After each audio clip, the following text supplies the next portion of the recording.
Yo, shalom, shalom. Good evening. Grace and peace be unto the 12 tribes of Israel.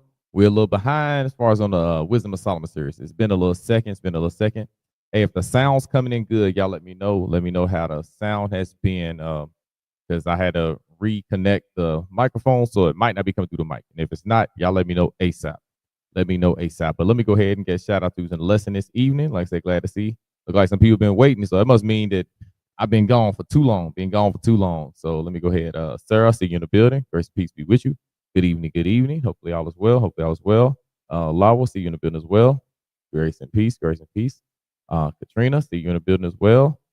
Grace and peace. Shalom. Shalom. Hopefully all is good. Hopefully you back here soon. Yeah, and as Lawa said, make sure y'all like, comment, share, and subscribe. Oh, my fault. Yalasia said it. It's my fault. She did it from Lawa's page. Yeah. Um, yeah, like, share, comment, subscribe. Brianna, grace and peace be with you. Good evening, good evening. Samaya, how you doing? Grace and peace be with you. Good evening, good evening. Hopefully all is well. Let me see. Yalea, see you in the building as well. Shalom, peace be with you. Good evening. And what's going on, Victoria? How you doing? Yes, it has been a minute. It's been a minute. But we back. We back in action. Man, got two that said it's blurry, and I don't like that. Not good at that at all. I don't know how it's blurry and I got a direct connection. Stuff like that don't make no sense to me. It makes me mad, makes me angry. I don't know how it would be blurry if I have a direct connection. But hey, oh, the devil is a lie. Devil is a lie. So we get foolishness like that, trying to slow down the progress. And now my screen's trying to. All right, my fault. Screen was trying to turn black on me. All right. So, anyways, yeah, never mind that. Computer is acting crazy right now. And I'm about to have to. Yeah, I see it now. I can see how it's blurry. I'm looking at the different screen now. Not seeing why it's doing it. It doesn't make sense. But anyway, so everybody's on the TikTok. Peace be with you. Good evening. Good evening. Grace and peace be with you. Hopefully all's good. I got a black screen even showing up on my whatchamacallit. Well, I'm gonna return this one off. Sorry. All right. Turn one of these off. I'm gonna move some stuff around. Yeah, the screen is super blurry. Like, it's terrible. It is awful, actually. I'm not a fan of this at all. All right. All right. Yeah, I just now shut down some stuff. It was some other stuff running in the background. Yeah, Sarah said it's clear now. Okay. All right. So being that it's clear, y'all let me know if it gets blurry again, and if it does, let me know. Sarah, yeah, come back and we get a chance, come and take some stuff running on the computer. Maybe it's what it is, but yeah, I ain't with this blurry stuff. I don't want to be pixelated. I don't need none of that foolishness. I need everything to run smooth. I had to shut down something else that was running from. I had to run on something else too. So yeah, we just don't get rid of that. I ain't playing that game today. Anyways, without further ado, let's continue on. Like I said, let's get to it. Wisdom of Solomon, chapter 17. Wisdom of Solomon 17 is what we're gonna go into. Let's go to Mark chapter 14, verse 3. And we're ready to get this lesson started. Mark chapter 14, verse 3. Hey, by the way, y'all didn't let me know if the sound is good. I heard y'all say, oh, no, yeah, y'all did. Y'all said it's good, but the sound's great, but it's blurry. So never mind.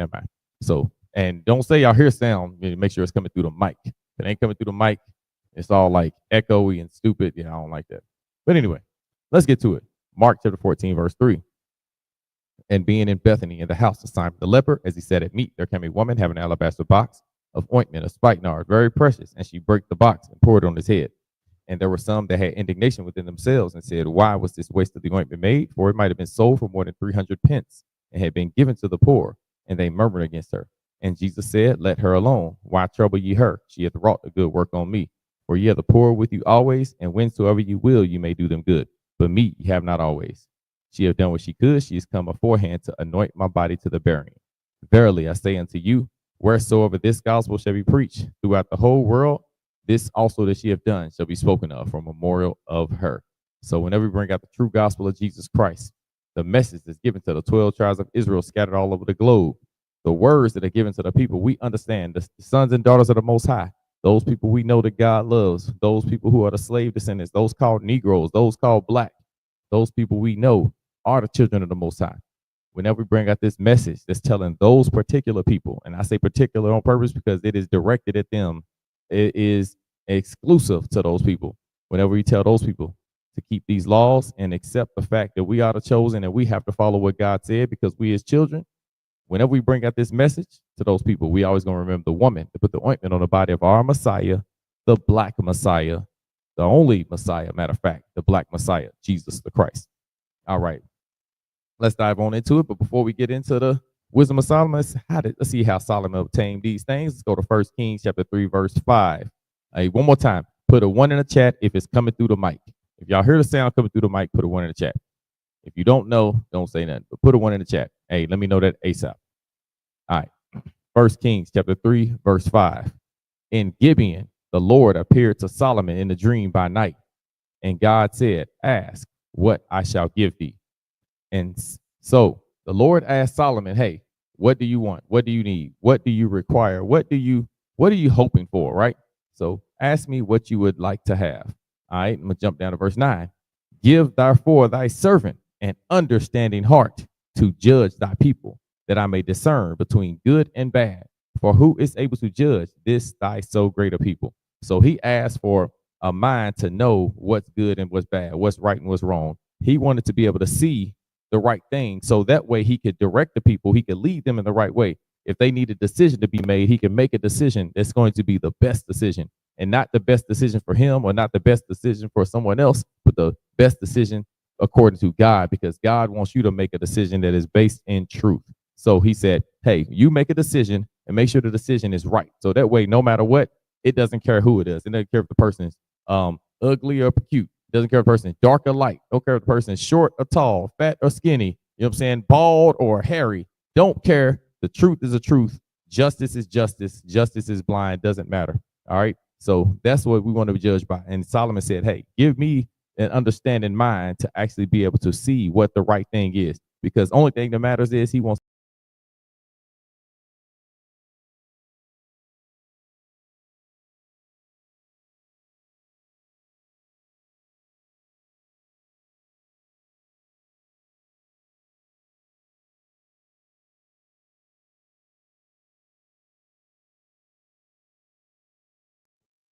Hey, hold on. Let me know if y'all can hear me. I don't know if it did y'all screen just cut out?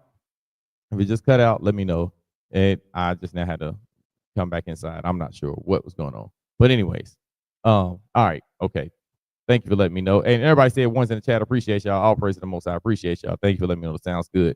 All right. Anyways, okay. So, I lost my thoughts. I'm losing my thoughts. Stupid stuff happening. Okay. Anyways, he said, I want to be able to decide what's good, what's right. Okay. So he wants to know what the right thing to do was, so he could always do the right thing. If he always does the right thing, then he's going to direct the people to do the right thing. Because the thing about a good leader is they can set an example. If you set the right example, then people will want to follow it because they'll love what is good. Now, if it's somebody that does not want to follow the right thing, then they'll be different. They'll stand out. They'll stick out like a sore thumb. And when you got somebody who wants to be evil around a bunch of good people, then the good people will ostracize or get rid of that wicked person. But if you have a bunch of wicked people and you have a good person, it will be vice versa. So us in this world, we're in this wicked world, and we are now trying to do good, and we're trying to battle against everybody that's trying to smother the light that we are trying to put out. That's why Christ says, let your light so shine before men. But anyway, let me get back on track. Solomon asked the Lord so he could have a good heart, a good mind, so people could follow the king to do the right thing, right? Verse 10, and the speech pleased the Lord that Solomon had asked this thing. So it made God happy that Solomon asked for something, a selfless thing to be able to help others around him, not something for himself. He didn't ask for personal riches, personal long life, none of those things. He asked for wisdom so he could actually teach the people properly, so they could actually make sure that he was providing them with the right way to live. So that way they live the right way, then everybody's going to be treated fairly and kindly in his kingdom. See, that makes God happy. Verse 11, and God said unto him, because thou hast asked of this thing, it has not asked for thyself long life, neither has asked for thyself riches, nor asked the life of thine enemies, but has asked for thyself understanding to discern judgment. So to be able to discern or be able to see what the right decision is, he says, you ask for understanding. You ask to be able to know when to apply certain parts of the scriptures, when to decide what is good and what is good at what time and what is not. You know what I'm saying? Because Solomon understood that. Ecclesiastes 3 shows that there's a time for everything under the sun. And Solomon knew when those times was, because he had immense wisdom, not immense. Anyways. All right, verse 12, behold, I have done according to thy words. Lo, I have given thee a wise and understanding heart, so that there was none like thee before thee, neither after thee shall any arise like unto thee. So he said, Nobody's going to be as smart as you. Nobody's going to be as wise as you. And you're going to be a king that everybody's going to look at and be like, he is the greatest man to ever live. And a lot of people seen that, of course, until Christ. Well, and I say greatest man, he was the most highly favored man. He had everything he wanted. Everybody wanted to come see about the wisdom of Solomon. They wanted to see about how glorious his kingdom was, because he just had everything. People was like, hey, this is what they would say, a high value man. Solomon was the highest of value, highest of the valuable men that you could ever think of. All right, so let's continue on. Let's go ahead and get into it. This is Solomon getting wisdom given to him, and now let's dive into the wisdom. Wisdom of Solomon, chapter 17, verse 1. Wisdom of Solomon, chapter 17, verse 1. For great are thy judgments, and cannot be expressed. Therefore, unnurtured souls have erred. So, and he says, great are thy judgments. This is saying your decisions are amazing. Your decisions are the best. He says, great are thy judgments. So whatever you think, yeah, those are beautiful. You have beautiful words. You have beautiful thoughts. Great are your judgments. Great, amazing are the decisions that are made by you, Lord. But he says, unnurtured souls have erred. What is an unnurtured soul? A soul or a person, an individual that has not been taught or brought up in the proper way. You see, there is something that Solomon said in his book of Proverbs, because there is something that will prevent a soul from being unnurtured. All right. Will prevent a soul from being nurtured. And it is not applying this scripture right here. Proverbs chapter 22, verse 6. Train up a child in the way he should go, and when he is old, he will not depart from it. You see, it says train up a child in the way he should go. Oh, come on now. So when it says train up a child in the way he should go, you know what that means? That means teach him the proper things. Teach him what is good for him. Teach him what is going to be helpful to him and to his people. So when it says train him up in the way he should go, it says make sure he's directed properly. So if you don't make sure they're directed properly, then the only thing that's going to happen is they are going to err, because it says they won't be nurtured. To nurture is to be nurtured, is to be someone to encourage you to grow. Nurturing just means encourage growth. Well, you encourage growth when you teach them something that is good for them, that is best for them. What is good for the people? What is good for the children? The law, statutes, commandments. Deuteronomy chapter 6, verse 1 and going down to verse 7, he says, teach thy children these things, the statutes and commandments. Teach them every day. Teach them when they're walking around, when they're lying down, when they're rising up. If you don't teach them this, those souls will err, because you're not teaching you're not showing your kids anything. How do you not show your kids anything? Not paying attention to them, not giving them time, not actually helping them grow. You can't help them grow if you pretend like they don't exist.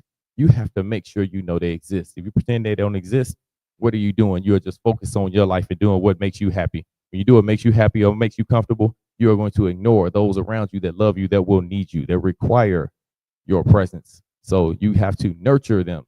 If you don't nurture them, as Wisdom of Solomon chapter 17, verse 1 says, therefore, unnurtured souls have erred. See, when you haven't been taught, when you have been brought up properly, you will err. What's another part of nurturing?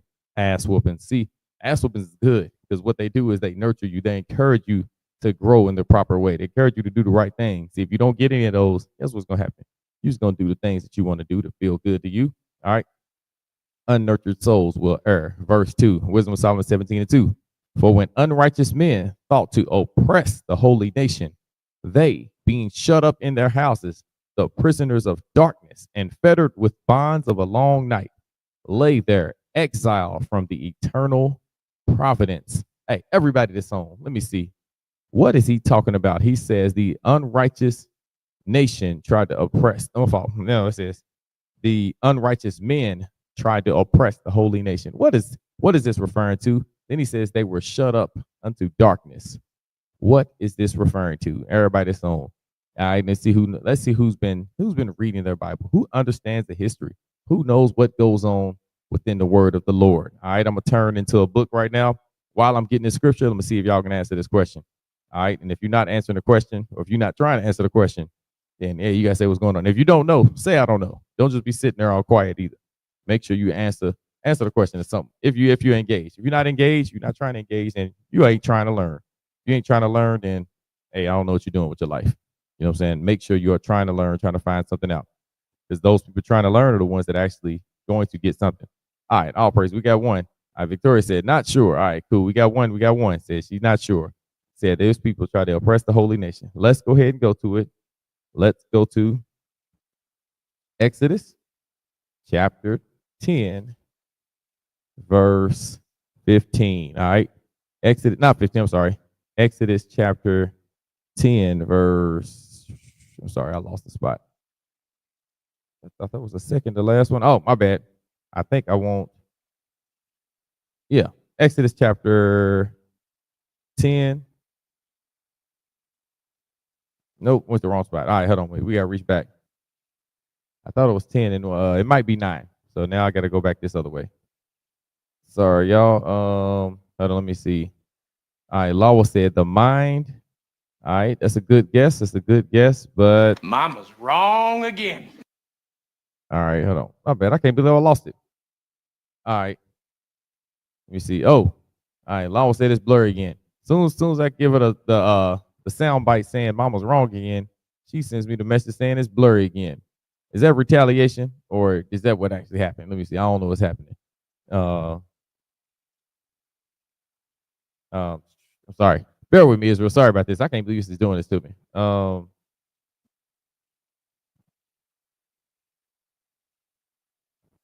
right. Yeah, I was right. Exodus 10. Exodus chapter 10. I went the wrong way. All right. Exodus chapter 10, verse 21 is what I wanted. I was in 10. I was like, how come I couldn't even see it. Sorry, y'all. All right. Exodus, hold on. The Curious asked the question. He said, what's the question again? The question is Wisdom of Solomon 17. It was basically saying, what is he referring to in it? Wisdom of Solomon chapter 17, verse 2. But here we go. Exodus chapter 10, verse 21. And the Lord said unto Moses, stretch out thine hand toward heaven, that there may be darkness over the land of Egypt, even darkness which may be felt. And Moses stretched forth his hand toward heaven, and there was a thick darkness in all the land of Egypt 3 days. They saw not one another, neither rose any from his place for 3 days. But all the children of Israel had light in their dwellings. Now listen what it said. He said they saw not one another. So all the Egyptians, everybody was in there, besides the children of Israel in Goshen, none of them could see. They couldn't. It was so dark and so thick, they couldn't even see each other. So they had children that couldn't see their parents. They had husbands couldn't see their wives. So these people, it was so much darkness, they couldn't see nobody. And he says they didn't leave their place for 3 days. So these people sat in darkness for 3 days in their homes. I just want y'all to know what that sounds like. To me, I can tell you what it sounds like. Sound like pure, sheer, and utter terror. That's what it sounds like to me. But we ain't got to think about what it sounds like. Let's see what the Lord is going to expound upon it in Wisdom of Solomon 17.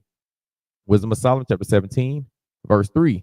For while they supposed to lie hid in their secret sins, they were scattered under a dark veil of forgetfulness, being horribly astonished and troubled with strange apparitions. So they started seeing things. Now, it's good what the Lord does. He says he makes wisdom double. So this right here, he's showing you that, hey, there is a part of it where your understanding being darkened. In what happens in real life, if you lose your understanding, what starts to happen is you can't even see. You don't even know what's going on. You can't understand what's good or what's right, what's bad, all these things, right? You're completely lost. Everything is upside down to you, right? So he's saying these things in your secret sins, when you're doing all this wickedness, you ain't gonna be able to see what God's telling you. You ain't gonna be able to understand the scriptures. You ain't gonna be able to understand when people teach you the Bible. You're gonna be lost. You're gonna be confused. You'll be like, I don't get it. You know why you don't get it? Because now you are in your not only secret sins, but you are in your you're up to no good. You got wickedness on the brain. You're trying to do evil to others. So this right here, he's going to put a veil of forgetfulness. You're going to lose your understanding of what the Bible says. This is what happens when you actually go back into the world. But this is also what was going on with the Egyptians. Now he says, being horribly astonished and troubled with strange apparitions. Now, you're horribly astonished. You start seeing things in the scriptures that ain't there, but these people who's in darkness started seeing figures that weren't there. Imagine sitting in darkness and then you think you see some ghost or a demon or anything, just something just straight up terrifying. You don't even know this, but you thought you saw it. This is what was going on with the Egyptians when they were sitting in darkness. They couldn't see each other, but they could see weird figures moving around in their homes. Verse 4, for neither might the corner that held them keep them from fear, but noises as of waters falling down sounded about them, and sad visions appeared unto them with heavy countenances. So now it says these things going on. It says the corner that held them. Why does it say the corner that held them? Because imagine if you are terrified, what are you going to do?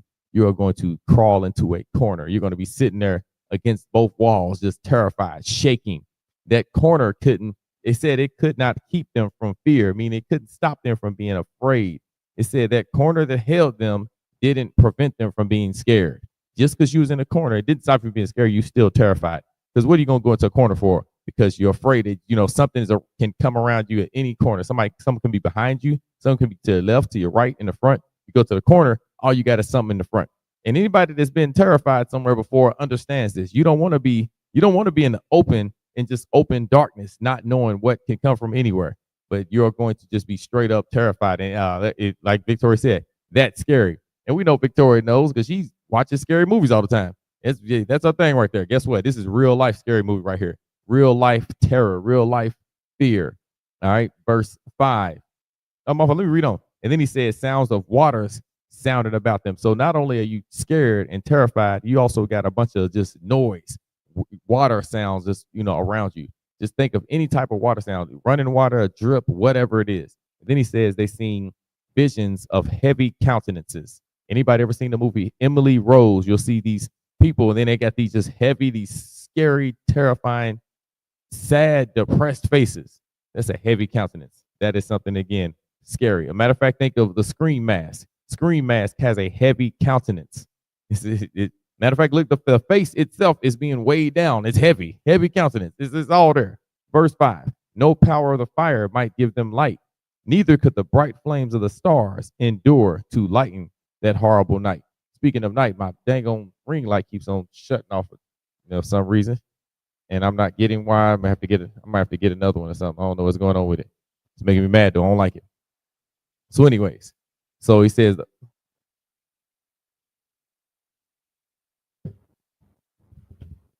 all right, sorry about that. Hopefully that works. All right, so it says no power of the fire might give them light. So basically if they try to light a fire, still couldn't see. It was still darkness there. It was still couldn't see nothing. The bright flames couldn't help, and he says the stars couldn't even endure it. All right, verse 6. Only there appeared unto them a fire kindled of itself, very dreadful. So he said the only thing they could see, they could be sitting there. Just imagine sitting in darkness, you in a corner, terrified, hearing sounds of water, seeing figures appear, and all of a sudden, just fire, just a flame, whoosh, in front of your face, out of nowhere. This is what only fire they could see, only light they got to see. A fire appeared of itself. All right, and it says, very dreadful, for being much terrified, they thought the things which they saw to be worse than the sight they saw not. So it's saying they would rather have seen nothing, just sat in darkness, than to see the things that was appearing unto them. Those scary, eerie faces, the light just appeared out of nowhere. They said those things were more terrifying than what they couldn't see. Imagine not the terror of not being able to see anything, because I've been in darkness before. When you don't see nothing but darkness, you got the fear of the unknown. Well, he said the things that were known that was appearing unto them was even more terrifying, more frightful, more fearful, more horrifying than that. You know what I'm saying? I want y'all to keep it up. Verse 7, as for the illusions of art magic, they were put down, and their vaunting in wisdom was reproved with disgrace. Now he's talking about the sorcerers or the magicians that work for Pharaoh. Hey, by the way, grace and peace with you, precious. Good afternoon, good evening. Says those things were scary. Says these things were terrible. He said the illusions of art magic were put down. So those people that were the magicians that supposedly knew that could commune with the gods and all of these things, they couldn't stand against the plagues that was brought by the Most High God through the hand of Moses.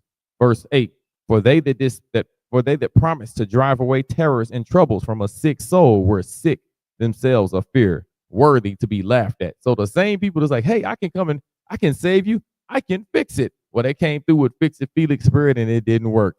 They wasn't able to overcome Wreck-It Ralph. They tried to come in with their little magic. They tried to come in with their sorcery, but they could not stand against the power of the Most High God. Verse 9. And on top of them not being able to stand against the power, they were themselves scared. They was terrified themselves. Verse 9. For though no terrible thing did fear them, yet being scared with beasts that passed by and hissing of serpents. So he says, again, now they was also scared of what? The animals were there. You could hear, imagine being in darkness, and guess what you hear? You hear snakes rats going around, you know what I'm saying, slithering around, and then you hear animals walking around. You don't know what they're doing. It could be an animal that could eat you. These things were just very, very. I want to keep repeating myself, sound like a broken record, but terrifying. You know what I'm saying? Verse 10.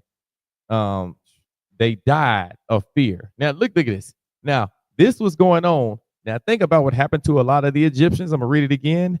They died for fear, denying that they saw the air, which could of no side be avoided. Said some of these Egyptians that was out there were dying from being afraid. They were so scared, they were literally scared to death. There's a term called scared to death. I bet it originated here. I guarantee it. Matter of fact, anybody else that think it could have originated here, put one in the chat. Anybody else think it might have came somewhere else, then yeah, you can say. But they were scared to death, literally. Verse 11. For wickedness condemned by her own witness is timorous, and being pressed with conscience always forecasteth grievous things. So now, when it says this word timorous, I've never seen this word timorous. So you know what I'm going to do? I'm going to look it up. Take it back. I've seen it before, but I'll probably look it up a long time ago. So yeah, I'm going to pull it up now. Oh, there we go. Timorous. Matter of fact, I'm going to go ahead and put it on the big screen because some of y'all might be like, I ain't never seen this word. Definitely not a word we use in the Black community. So let me go ahead and pull this up. Timorous. Let me share my screen with you. All right. Timorous. Showing or suffering from nervousness, fear, or lack of confidence. So timorous kind of sounds like it's related to the word timid. That's what I would guess that if I had to take a guess. It sounds like it'd be related to timid. So showing lack of confidence, nervousness, fear. Okay, so I'm gonna read it again. For wickedness condemned by her own witness is very timorous, and being pressed with conscience always forecasteth grievous things. So they're saying that wickedness, basically, you're not gonna, when you're doing your wickedness, when somebody's doing their evil, you're not really fully comfortable. You're always looking over your shoulder. You always hear about certain people that live certain lifestyles. They're looking over their shoulder. They're always afraid that anything could happen. Well, because again, it says their wickedness condemned by her own witness. The witness we know is the word of God. The witness is like it's going to speak against you. It said that the laws, the book of the law, everything inside the Ark of the Covenant is a witness against you. So no matter what, when we do things we ain't supposed to, we know at the end of the day that witness is against us. And it says, and being pressed with your conscience. So even those people that live in wickedness, a lot of times there's still like a little piece of conscience there still holding on, telling you, yeah, you know you ain't supposed to be doing this. And it says, always forecasteth grievous things. It's always saying that something bad's going to happen. In the back of your mind, you always worry something's going to happen. You're looking over your shoulder. Verse 12, for fear is nothing else but a betraying of the succors which reason offereth. So it says it betrays things that basically something that's supposed to help you when you actually supposed to have a rational thought, when you're supposed to reason properly. It stops you from being able to do those things.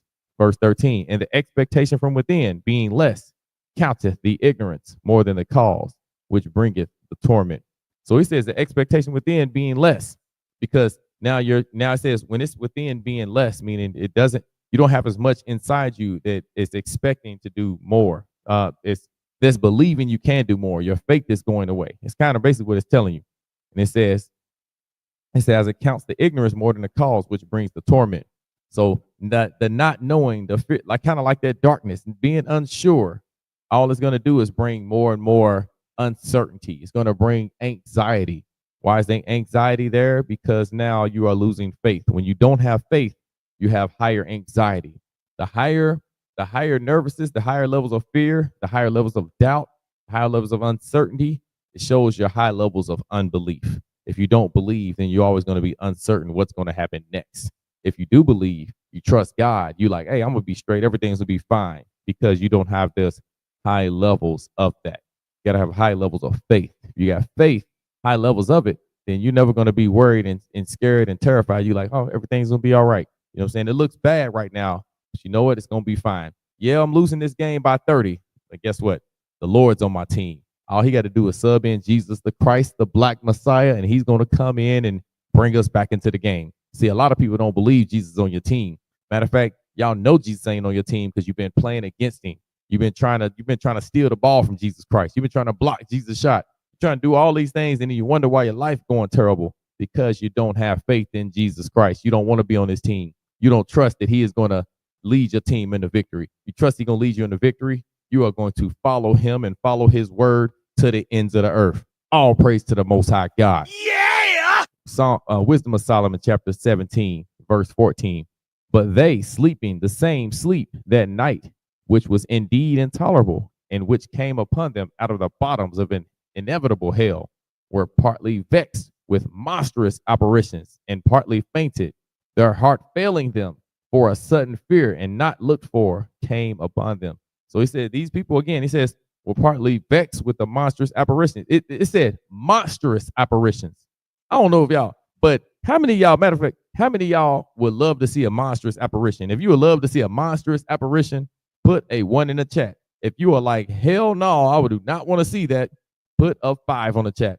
Go ahead, let me know what you want to see. Because he says these people were vexed with a monstrous apparition. That goes back to what he said, the heavy countenances. And they seen apparitions, meaning things that appeared out of nowhere in front of them. These terrifying sights, these just outrageous, dreadful things appeared in front of them. Verse 16. So then whosoever there fell down was straitly kept, shut up in a prison without iron bars. So he says, whoever fell down. So these same people that were scared, they could be somewhere and they could fall on the ground. Like say you in the darkness and then you fall and you don't even want to get up. It says they were partly, my fault. Let me see. It says they fell down, were straitly kept in a narrow spot. It's like, it seemed like they had something preventing them from getting up. They were so scared. It says they were shut in a prison without bars. They didn't want to get up. They didn't want to stand up because they thought anything could be standing up there near them. Any of those monstrous visions they seen could just be standing over them. One of those monsters could jump on them. This was the terror of the Lord. Remember who the Lord is. A lot of y'all don't know who the Lord is. A lot of y'all think y'all can mess with him. Y'all think y'all can play games with the Most High. And I say, y'all, we think we can. I'll say me, myself, all of us, we don't really take into account what type of God we serve. So let's go ahead and get an idea. Let's go to Job chapter 18. We got to remember we can't play with him. Job chapter 18, verse 11. Nope, not 11. I don't want that one. 14. Job chapter 18, verse 14. His confidence shall be rooted out of his tabernacle. So a lot of us have so much confidence. We have so much, we're haughty. We're just so prideful that we think can't nothing stop us and we're going to do whatever. And nobody can check me. What they say, who gonna check me? Who gonna say something to me? Who gonna correct me? Who gonna do this? We think we can do whatever, and we think we are just safe from all type of calamity. Okay, he says your confidence shall be rooted out of his tabernacle. That confidence you had is just gonna get stripped up out of that ground. It's gonna be stripped up out of your safe place. Let's read on. And it shall bring him to the king of terrors. I want y'all to understand. The Lord is not just a terrible God. He's the king of terrors. He sits on the throne of everything that can be just ridiculously scary. You think you've seen the most terrifying movie ever? Nah, you ain't seen nothing yet. The Lord has it. He's the king of terrors. He's the emperor. He's the sultan. He's the one that's going to bring. Nobody sits on a throne higher than him. He is sovereign. He has anything you can think of that's scary and just completely frightening. He got even more than that. He got enough to make a grown man cry. He can bring anything you want. So the toughest of the toughest, they all got something you're afraid of. And remember, the Lord knows your thoughts. He can see everything. So he actually knows what deep down you are completely scared of. So do you really want to play with the Most High? Do you really want to mess with him? Wisdom of Solomon chapter 17, verse 17. All right. And for whether he were an husbandman or a shepherd, or a labor in the field, he was overtaken and endured that necessity, which could not be avoided, for they were all bound with one chain of darkness. So he's saying everybody. It says a husband, meaning a farmer, a shepherd that was out there with the sheep, or he said even let me read that, or a laborer in the field. So another person just working. I might just been carrying bricks. You never know. Could have been driving a mule cart. Anybody, no matter what you were, from the king all the way down to the lowest man, the janitor of the Pharaoh's castle, whatever it is, everybody was stuck in them chains of darkness. except for us. Children of Israel, we was good.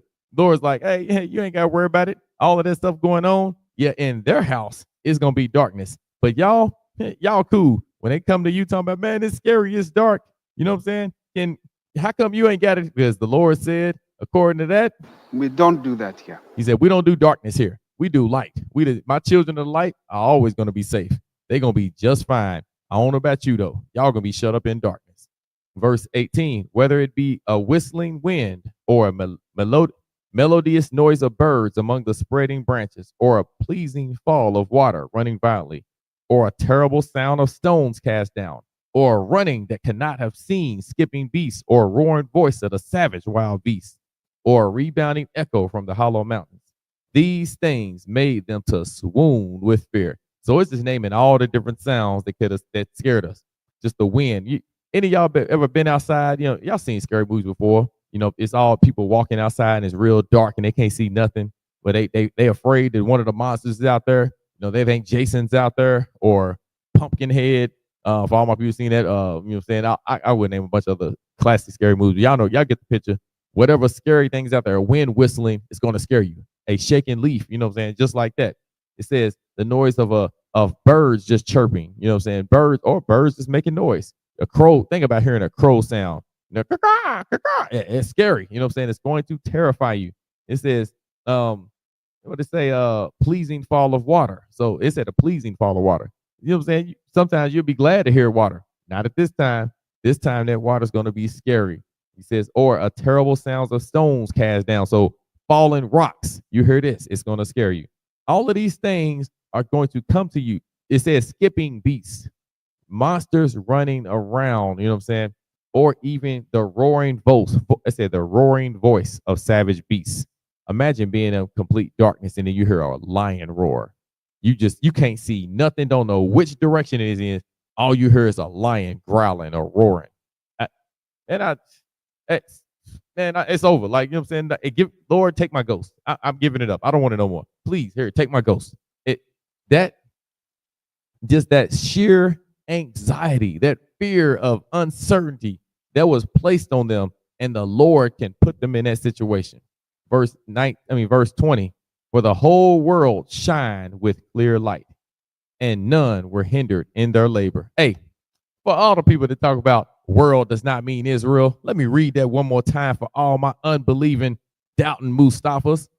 Wisdom of Solomon, chapter 17, verse 20. For the whole world shined with clear light.